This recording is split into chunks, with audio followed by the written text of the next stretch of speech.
अस्सलामु अलैकुम और सिर्फ सच टीवी के नाजरीन को खुश आमदीद। जैसा कि आप न्यूज़ में देख ही रहे होंगे कि इंडिया की हुकूमत किसानों के ख़िलाफ़ एक नया कानून ले आई है। इस कानून को लेकर वहाँ के किसान बहुत ही ज़्यादा हंगामा आराई कर रहे हैं, ख़ास तौर पर इंडियन पंजाब के सिख किसान।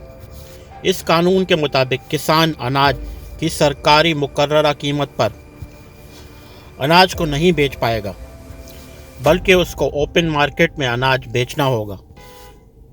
जाहिर है इसको इस अनाज की अच्छी कीमत नहीं मिलेगी और बड़े बड़े कारोबारी लोग अनाज औने पौने दामों ख़रीद लेंगे, जिससे इंडिया का छोटा किसान ख़त्म हो जाएगा। ये एहतजाज बहुत ही शिद्दत इख्तियार कर चुका है, क्योंकि किसानों ने दिल्ली को घेरा हुआ है। कारोबार पूरी तरह बंद है और पूरी दिल्ली के एंट्री पॉइंट्स इस वक्त बंद हैं। सिख 6 महीने का राशन अपने साथ लेकर आए हैं और उनका कहना है कि जब तक ये लॉ वापस नहीं लिया जाता वो दिल्ली के एंट्री पॉइंट्स नहीं छोड़ेंगे।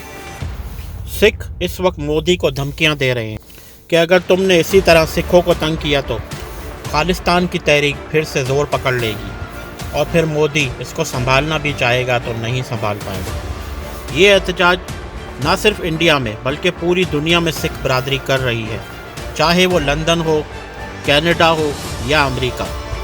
हर जगह सिख किसान एहतजाज कर रहे हैं और इस तहरीक को बढ़ चढ़ कर फंडिंग आ रही है। बीजेपी और मोदी सरकार इस मसले को गलत तरीके से हल करने की कोशिश कर रहे हैं। उन्होंने किसानों के इस मसले को हल करने के बजाय किसानों पर ही इल्ज़ाम तराशी शुरू कर दी है कि सिख खालिस्तानी हैं और इनको पाकिस्तान से फंडिंग आती है और सिख बरादरी इमरान खान और जनरल बाजवा से मिली हुई है।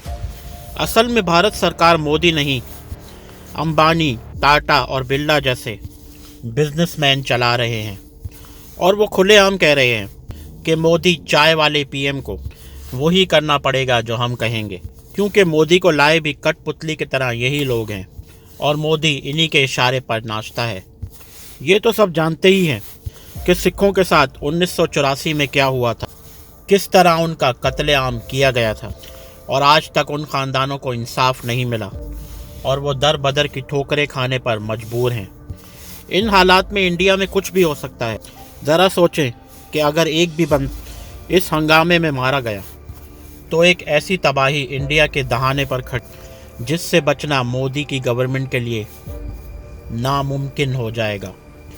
किसानों की सपोर्ट में कनाडा के प्राइम मिनिस्टर जस्टिन ट्रूडो भी बोल पड़े और कहा कि वो इंडिया के इस कानून के सख्त खिलाफ हैं। यहाँ ये बात भी बताता चलूँ कि इंडिया एक मुल्क नहीं, यूनियन है।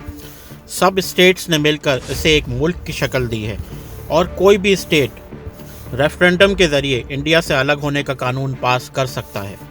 और सिख वैसे भी 2020 में रेफरेंडम करवाने ही वाले थे, जो कोरोना वायरस की वजह से रोक दिया गया।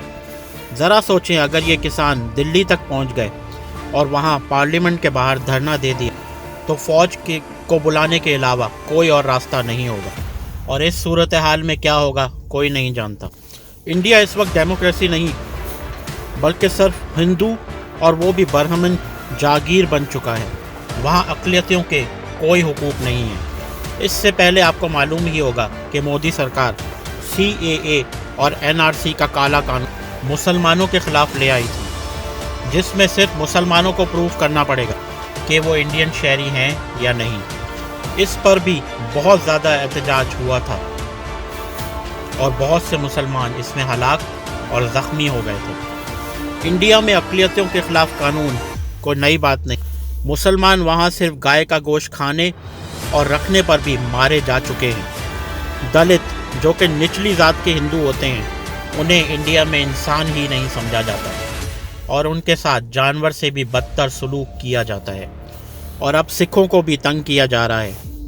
इस सारी सूरत हाल में मुसलमान भी सिख बरादरी के साथ ही खड़ी है, क्योंकि एक तरफ इंडिया में बरहमन हिंदू बनिया है तो दूसरी तरफ सारी अक़लियत है।